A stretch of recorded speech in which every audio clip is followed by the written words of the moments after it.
Our next panel is on the future of jobs, and Giuliani at my right here is going to introduce her panel. But I'd like to say a few words about Julie first. Julie is a champion for workplace development. We've known each other about 10 years now.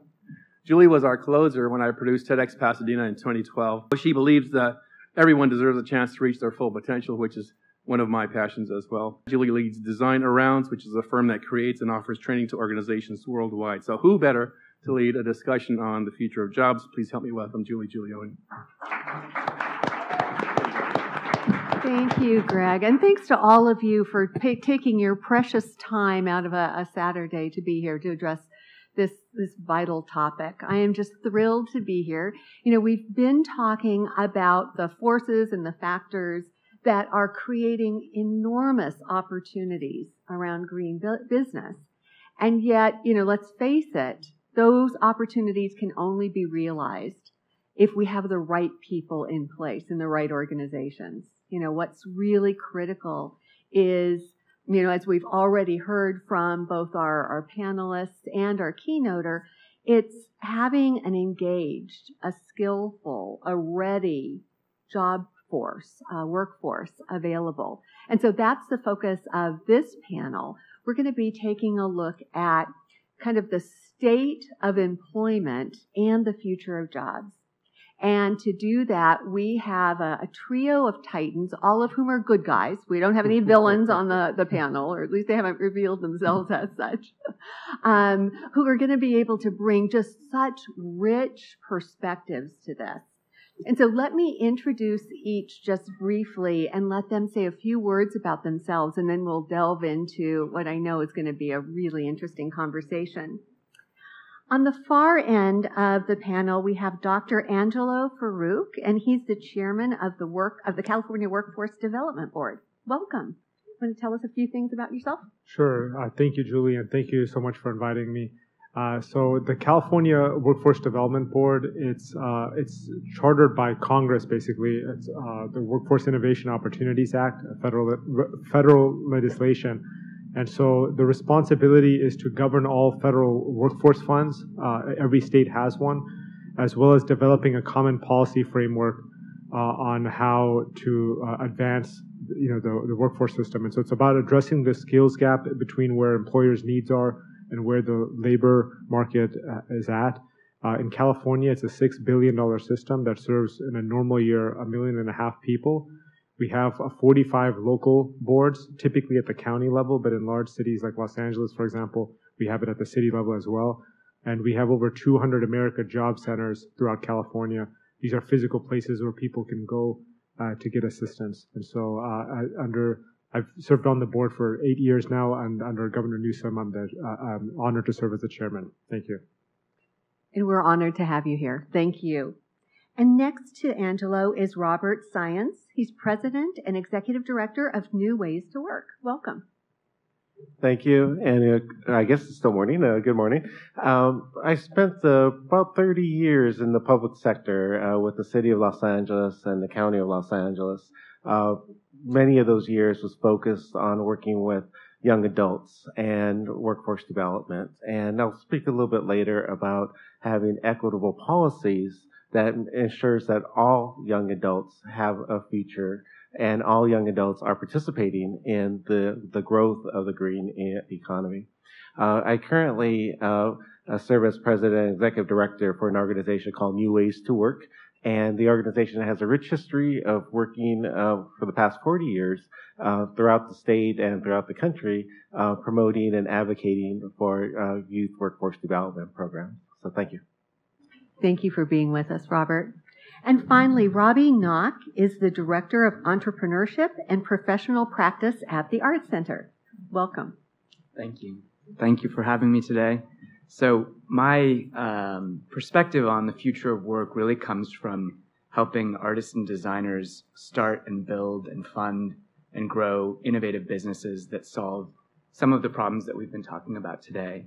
And through that work and through my career, I've really developed a perspective on how big businesses, technology companies, workforce development folks like yourself think about the new types of skills and abilities that are needed for a workforce to serve those new types of solutions that are required for the shifts that we're undergoing. And as much as it's often technical or mechanical or systems-oriented change, storytelling, creativity, media, marketing, branding, all of that plays a huge role in this type of transformation. So really helping build bridges between those core areas and steer our community in that direction. Super. Thank you, Robbie. We're glad you're here. So you can probably already appreciate why Greg has pulled this group together. We're ready for a really great conversation. So I want to start kind of big picture, and then we'll delve into the pine needles. But at a high level, gentlemen, how do you see the employment landscape and the nature of work changing? Who'd like to go first? So I guess I'll start. Yeah, great. So, I think what's happening is a multitude of factors. I think one aspect, I'll just say on a high level, is I'm seeing just the perception of workers shifting a lot.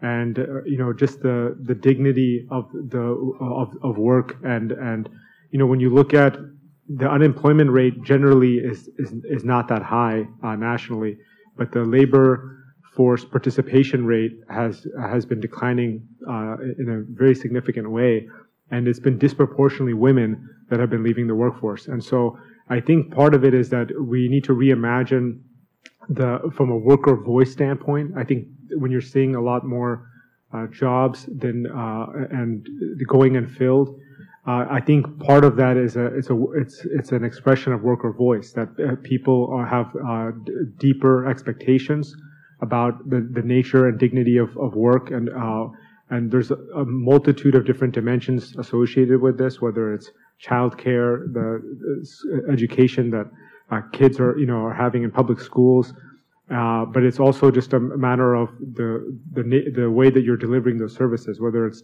telecommuting, whether it's going to work, and again having a robust approach to that.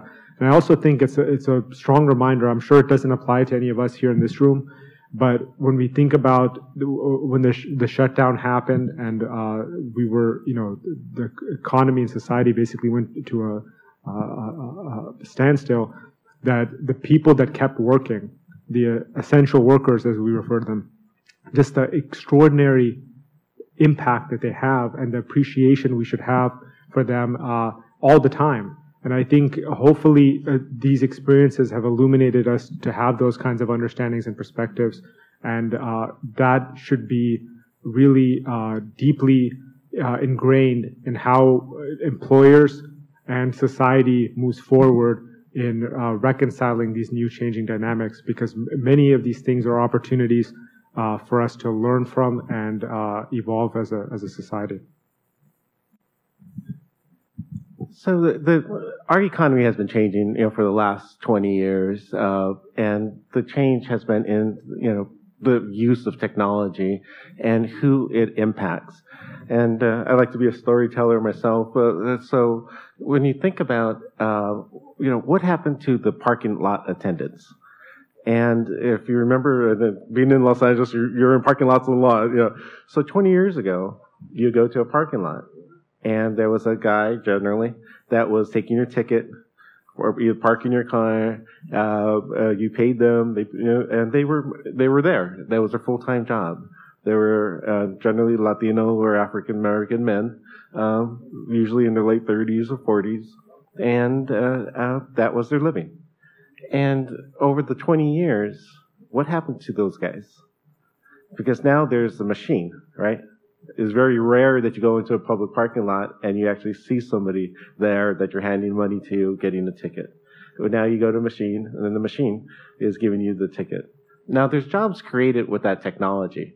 Whoever programmed the machine, the technician who comes and fixes the machine, and it's a different skill level and job to run that parking lot. But the question still comes back, what happened to that parking lot attendant? Was he reskilled? Was he given training to be able to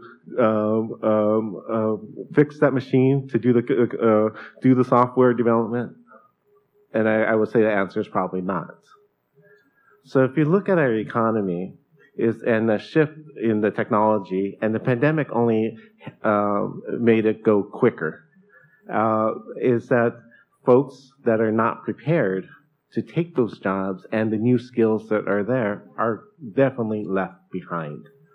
So not only the withdrawal that you have because of the pandemic, it really is a withdrawal because they're not fitting back into the economy. And if you look at the leisure and hospitality side, where it was decimated because of the pandemic, and they're slowly building back. But I was happened to be in Singapore 2 years ago, and when we called for towels, a robot showed up in the front door with the towels. So what's going to happen to that housekeeper? Thank you. And maybe to address some of those issues, I think we really societally prioritize good design in not enough ways. We expect our software, our computers, our phones to have a functionality, a reliability, a form and usefulness that is often kept within the boundaries of technology, software, big business. And a huge part of what we're moving towards in design is bringing that deep expertise of user and customer and stakeholder value into areas where design might not ever have been considered a factor. And to bring that to education, to bring that to new ways of engaging folks that are being left behind, and to make those investments in and through government and technology companies, through the benefits that we've seen, to steer that in a direction that might affect transportation, mobility, healthcare, the way that we experience education, the way that we consume our products and services. And I think that for a long time, there's been a cozy relationship between shareholders of major companies and the beneficiaries of those technologies. We need to see a much wider view of that and address these issues, because the changes that you're talking about, whether it's a technology that takes the place of a ticket, a ticket terminal and a worker that's doing that job, those changes really are going to happen in so many other parts of the workforce, and not just for what we consider to be, maybe entry or low skill work, but throughout. Exactly. Thank you. Thank you. And Robbie, when we were talking in preparation for the panel, you also talked a little bit about entrepreneurship and intrapreneurship and how that's changing the workplace and jobs in general. Would you spend a couple minutes sharing that? Well, I think a big part of all of this is that the future of work is happening as we speak, and the rate of change of the types of tools that we're using, the ways that we communicate, collaborate, and get things done, it is all undergoing a transformation. And you could take Zoom as a perfect example of this during the pandemic, or our reliance on Amazon, or the workers that actually deliver our services. So as those technologies and systems change, so too are we responsible to keep up with that. And expectations of linearity and clarity and a knowledge about what it's going to look like are really at odds with the spirit of entrepreneurship. Entrepreneurship and innovation is about addressing those unknowns and becoming comfortable with those unknowns. So there is a need to bring that comfort and that agility and that experimental spirit into work, into your professional career, into the expectations that you have with regards to how you get things done. And it's a matter of prototyping, experimentation, and failure a lot of the time. The number of virtual conferences that I've attended that have had major technical challenges, that's not the end. That's just part of the learning that we're going through to be able to operate and adapt to new ways. So. Great, thank you. And I love that. The future is now. You're absolutely right. So we've been kind of talking about the job and the landscape from a high level. Let's shift our perspective and look at it from an employee's perspective. So I'm curious, how has the job search process changed for employees, those seeking employment? So for many years, I ran the city's workforce development centers, and in those centers, people come looking for jobs. And traditionally, what we would help them do is fill out resumes and fill out applications and how to do that. And you sent them in by mail, or you hand delivered these applications. Well, that is completely gone now. So everything is online and it's computer. So, which is not necessarily a bad thing. It saves a lot of processing time and you can do multiple applications. But then again, think about the folks that have access to that information and feel comfortable using that technology. Also have the bandwidth at home to do it. If not, our centers are made to be able to assist them in doing this. But then it's the response. And about having an email account and checking the email accounts and being able to respond to new things. If you don't have those skills and feel that comfort level with those skills, especially for those of us with a little bit more gray in our hair and that didn't grow up with us, it put it at a disadvantage. But just folks in general that didn't have it at a disadvantage. But the more concerning part of that is the algorithms that go behind the electronic online applications. So every major company that has an algorithm that is sorting folks, who's going on the top of the list, who's going on the bottom of the list. And if you're not aware of those keywords to put in, or you're putting in information that you had gaps in your employment history, say if you're coming as a reentry, and returning from an incarceration period, or had large gaps of unemployment, that automatically dings you and puts you at the bottom of the pile. So then it really calls into question about, can technology provide an equitable response and serve all of the communities? Now, it's much more efficient and it's cost saving. But is it truly going to be able to meet the needs for the folks that have the barriers to employment and the folks that we need to be able to serve, through our workforce development systems? So that's one major change that has happened from an employee perspective. Secondly, it really is about skills and certifications, which now that because you're able to reach out to a much broader population, employers generally can set up higher standards because they're reaching more folks. And again, how is that going to impact the folks that don't have a college degree, the folks that are not technology savvy, the folks that don't have particular certifications come back in?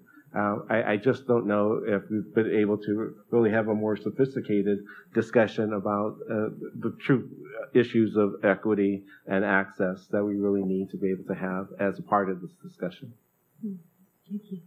Well, I think that the job search process has changed on a multitude of fronts, right? So I think on one side, the inequities that institutional biases associated, whether it's with wage inequities or whether it's just access to resources and technology and so forth, those have only they've been present all along, but they're only being exacerbated from the pandemic and the issues that we're facing right now as a society.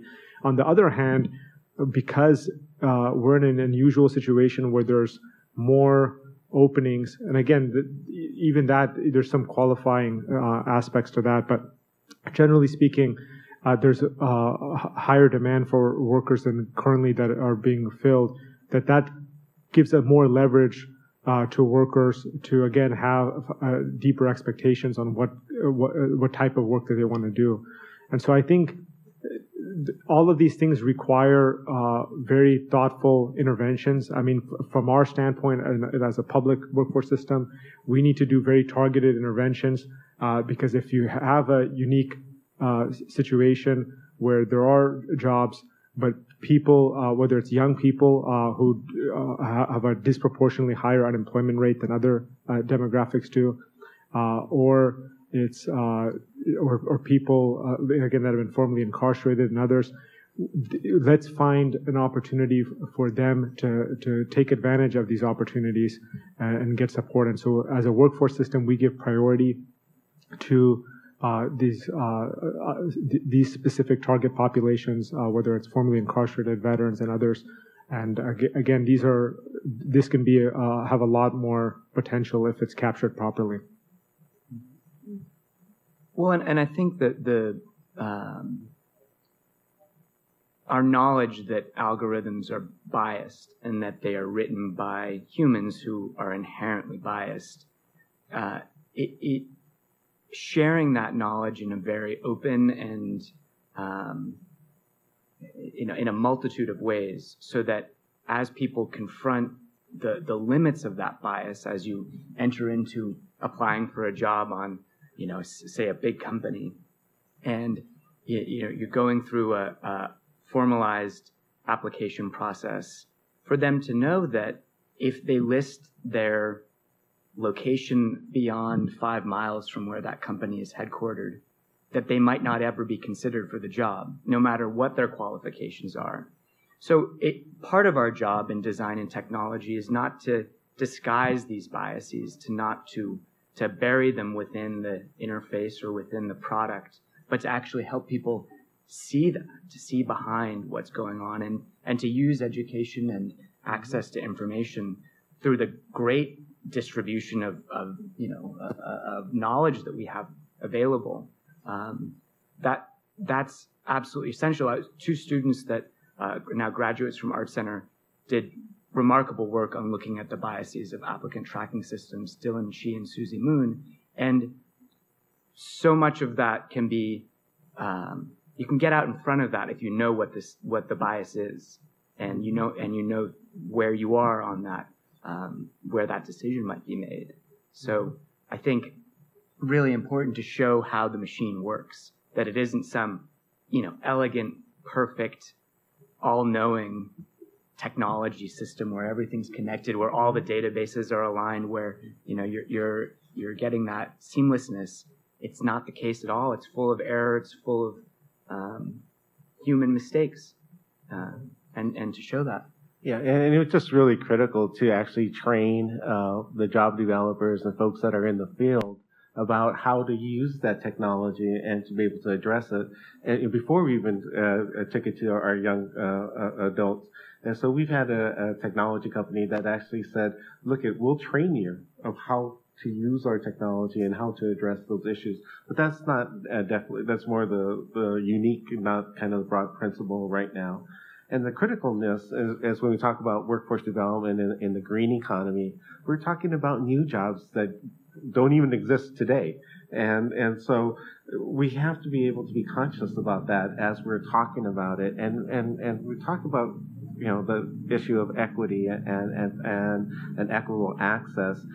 We have to actually talk about it as it's being developed, not on the back end when we see the end results, that we're not hiring local kids and we're not hiring kids that have barriers in these positions, and then we're scratching our head and saying, what happened? It always frustrates me when you think about an Apple and they're saying about the diversity in the software industry or technology industry. Well, if Apple wanted to figure this damn problem out, they would figure it out, right?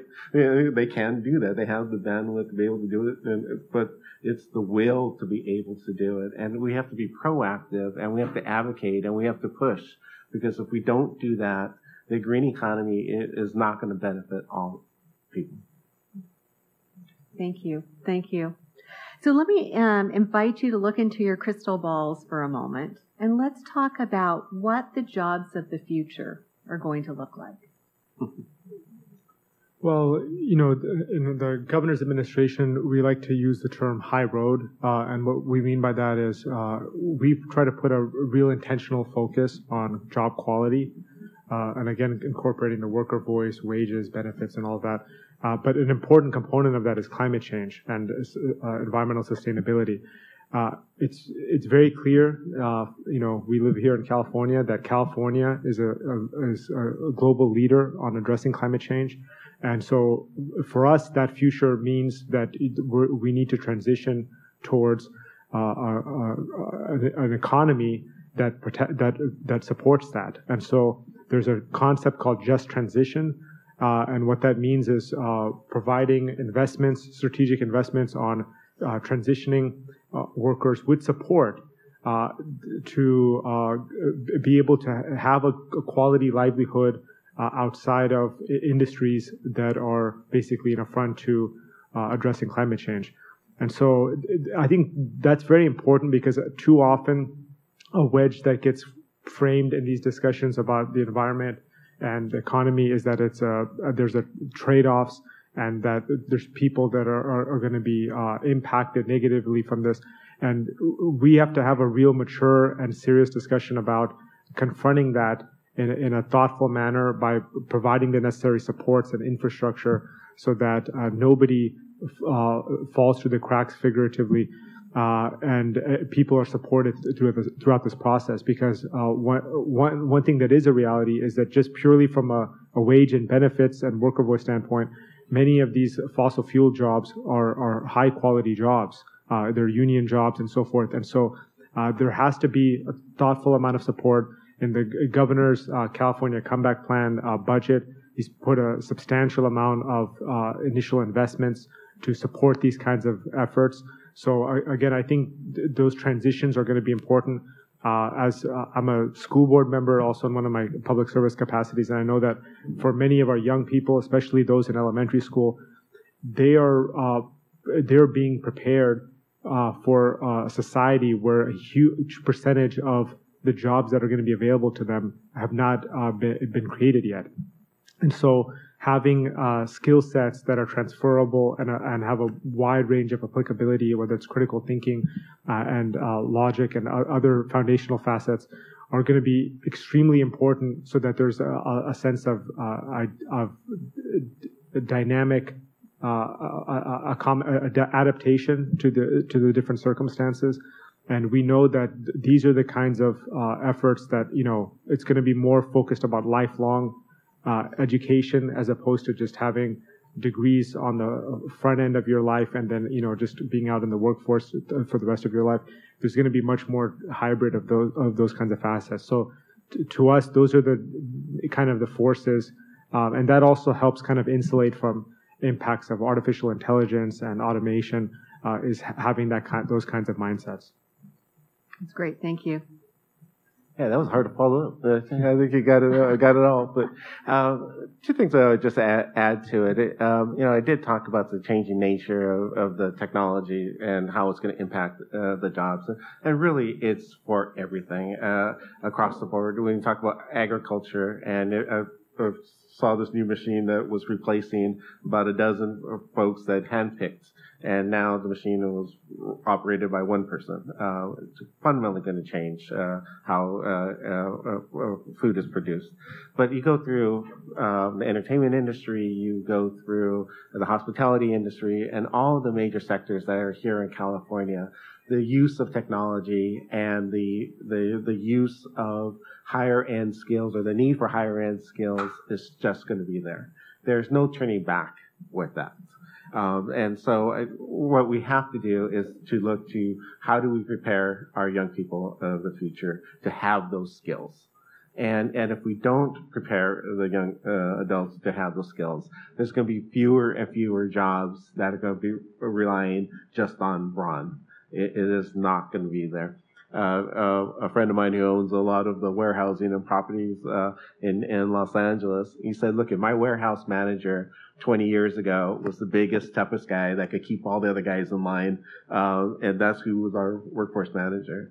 And he says now our workforce manager is someone that we want them to speak Spanish, we want them to be computer literate, we want them, if they can, speak Cantonese or an Asian-speaking language, because that's where the materials are coming from. and have a technology skills that has nothing to do with brawn anymore. So those are just the changing nature of the job itself. In terms of having a kind of crystal ball of what the new jobs are going to be there, 25 years ago, we were starting talking about webmasters, and many of us were like, "What the heck is that?" But the kids in my college that were sitting in front of the computers and learning this stuff, all the multimillionaires now, because they jumped on what was going to be in that future. When you talk about software development and you talk about AI. Even down to the fast food restaurants, it's not going to be a person that you're ordering from anymore. Right? If you go, and again, many European countries and Asian countries, when you go into a fast food type restaurant, you're ordering directly from a board, and you're not interacting. You're paying online and getting. So, it again is fundamentally changing. The type of work and the skills that are needed, even at the basic entry-level positions. Strongly agree with what's been shared, and I think one of the underlying possible ways of seeing what might come next is that technology creates a lot of efficiency. So with the fast food example, that there's no longer a need for a workforce to make the food. Now, you could say that loss plays out in a very negative way for those workers, but in fact, what it allows for is a refocus on where there's a need for another type of service, another type of relationship. I see the efficiency in technology creating opportunities for interpersonal relationships, for care, for the types of activities that can only happen when other things are taken care of, that it can be addressed as a inner human challenge rather than a human labor productivity challenge. Mm-hmm. And so I think a lot of the jobs of the future that will be created by the efficiencies of technology will be deeply relational and very much in wellness, in health, in mindfulness, in community. And then something else, that I think is really, really important in all of this is that our expectations about retirement and a kind of air-conditioned utopia where we might sit and enjoy the kind of setting sun on our lives, I think that is fundamentally flawed. And I think that it puts it displaces the need for present action with a future that will probably not come to be for many of us. And we've grown up with this idea of you work, you get your degree, you invest in your education, you contribute to society, you build community, and then you have time to enjoy yourself and to play, bridge or golf or go swimming or whatever it might be.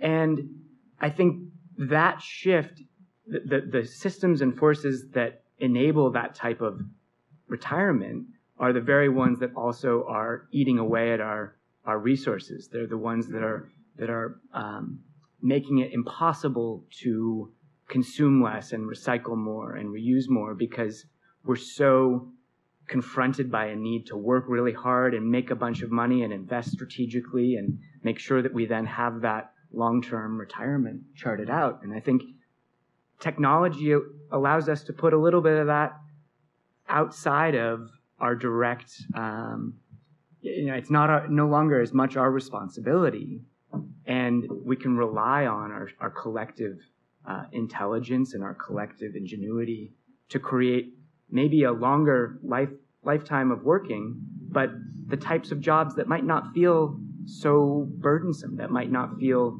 so confrontational, that might not, require you to sit down at the end of the day and think, oh gosh, I can't believe I've been standing for 12 hours. Those types of things can go away, and it creates a whole bunch of space to fill. And that's where innovation, entrepreneurship, the sort of thinking and questioning mindset really is applicable. It's great. And I'm really relieved because the idea of rocking on the porch was making me nervous. So I want to kind of piggyback, Angelo, on something you said. There's some research from the Institute for the Future of Work that suggests that 85% of the jobs we're going to be doing in the year 2030, 9 years from now, 85% of the jobs we're going to be doing haven't yet been invented. So the question really is, what do we need to do now to be prepared, to future-proof ourselves in our careers for that eventuality? You've talked about some of the skills and competencies that are going to be important in the future, things like the higher-end skills, the critical thinking, the lifelong learning, the technology. What else would people who want to prepare themselves to be relevant in that unknown, changeable future, what else should we be focusing on in terms of skills and capacities? Are you speaking to me? All of the above. Well, I feel like what I stated, generally speaking, would apply to this. But, just piggyback a little bit off of what you were saying also. I think one thing that can't be ignored in this is the baby boomer population, and that's what both of you were speaking to. They have stayed in the workforce longer than any other generation ever has, and part of it's been out of necessity, again, because what we're told of what retirement can be and what the quality of it is, and matching with reality is part of a factor in that. But now you have a situation where they are retiring, and it's creating a huge vacuum in leadership also.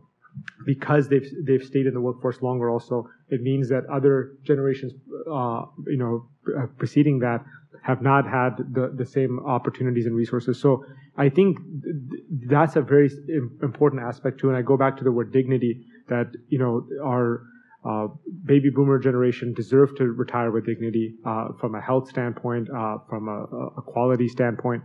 And even regardless of preparing for those future jobs and things of that nature, just the infrastructure and system that needed to just support that as well is a really vital part from a spiritual and just value standpoint of what our society is being confronted with and needs to respond to.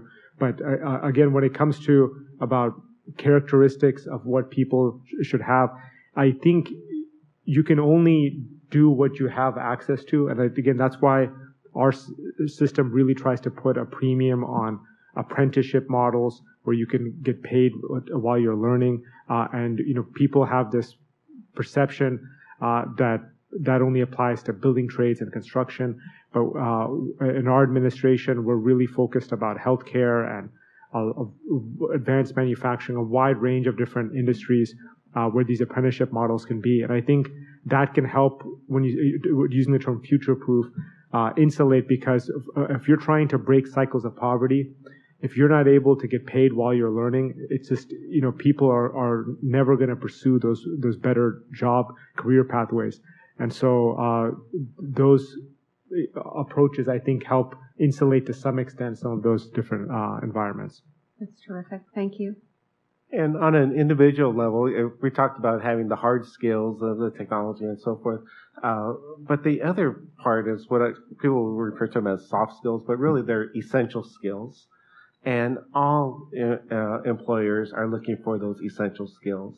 One is about attitude and coming into a workforce wanting to work. Second is really teamwork, which is kind of different from many of us who grew up individual. It's about you as an individual and you succeeding. Now in the workforce, it's about the team succeeding and working in teams and sharing knowledge and having that skill to be able to work together as a part of a team. And for many young adults that for their entry-level positions, it's about the punctuality and showing up on time and when to use your cell phone and not.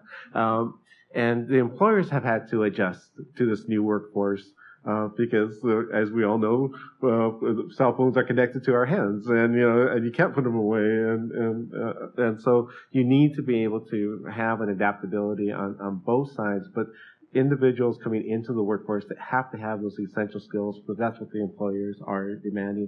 And employers are now adapting more to the nuances of this new workforce and some of the expectations they have, especially around the use of technology and scheduling, which is the other big issue. Perfect. Thank you. And maybe to add to that, I think participatory design, participatory product development, service development is essential for all of this. So when we look at the way in which a new technology or service is built, developed, and deployed, there's always going to be users and customers that are involved in its development and steering it towards solving the right problem. And oftentimes that is done in a way that is temporary or part of a process that ends, and then the product and whatever service continues to be rolled out and scaled. It's absolutely essential that we create the environment for that continued participation, that the folks who are using the technology, who maybe even need their phone to get their job done or to manage their family while they're working, that they have an ability to impact and influence the tools and systems through which they get their job done. And for that to not be a vertical structure, but very much a circular structure that references all of the points at which these connections are needed. I think we've gone from a world where the specialist has been very much valued, and then we've seen a shift towards a generalist or maybe a T-shaped type of approach where you learn something really well and then you develop a broader set of skills.